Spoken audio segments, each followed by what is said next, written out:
Hi, so we are doing a summary of the chapter 3 in our book, Historical Foundations of Curriculum.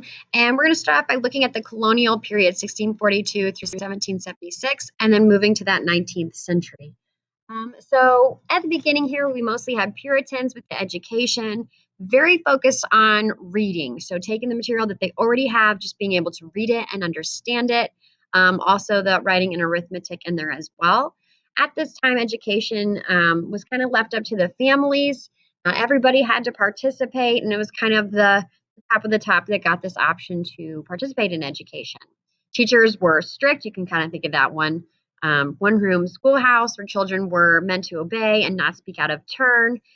Children didn't really have much pull, and we thought of them as kind of like the lesser as adults. We didn't want to hear what they had to say or anything like that. They were just something kind of pushed off to the side until they were of age to have an opinion and things like that. Right, so then we move into the national period, and really there are some influential people of this time that made some big waves during this time, and then moving into the 19th century. So first on the list we have Dr. Benjamin Rush, and what he did was set up the free elementary schools and spreading those throughout. And really this helped out with the community, getting more people educated, not having that hold on religious beliefs and things like that. And his idea was that it was going to be paid for with taxes. And the idea behind this is what was that by having these taxes paid by them, you were getting these people educated. They're going back out into the workforce to pay taxes back into it. So this would actually create a system that would keep working and pay for itself as we add more on. So we started with the elementary schools, but as we know, we keep progressing as the students grow older, even into the college level. Then we had Thomas Jefferson that was also playing a big part in this, and adding more institutes across the states, creating paths for those who excelled, so those who did well in school.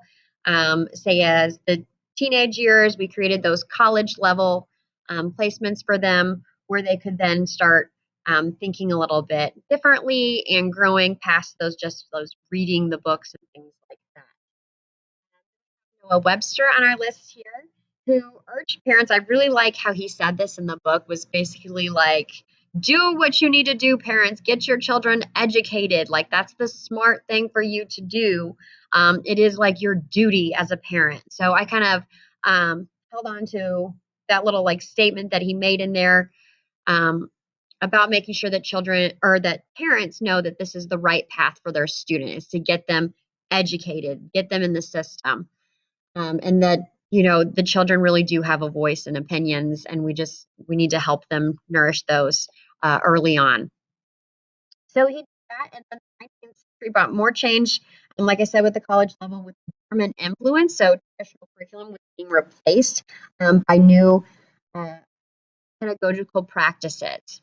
Okay, then we have kind of moving towards the 19th century, Pestalozzi, hopefully I'm saying that right, and so we kind of took the U.S. kind of looked at the way that he was doing things, and we ran with it. So his ideas were progressive, and we he talked about the child's natural development and others knew what advantages they were starting at that young age. So being able to grab students at young ages, get them in.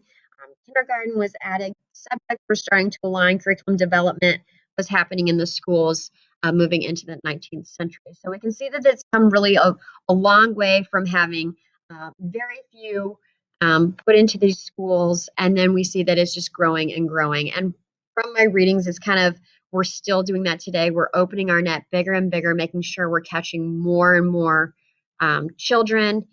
We do that with like our Head Start programs that we have, our kindergarten programs, knowing the importance of getting those children in at that young age and educated, but then also making sure that we have equity throughout and making sure that they have the proper steps to get to that college level and find success after schooling with a job and being able to do the tasks that they're required there.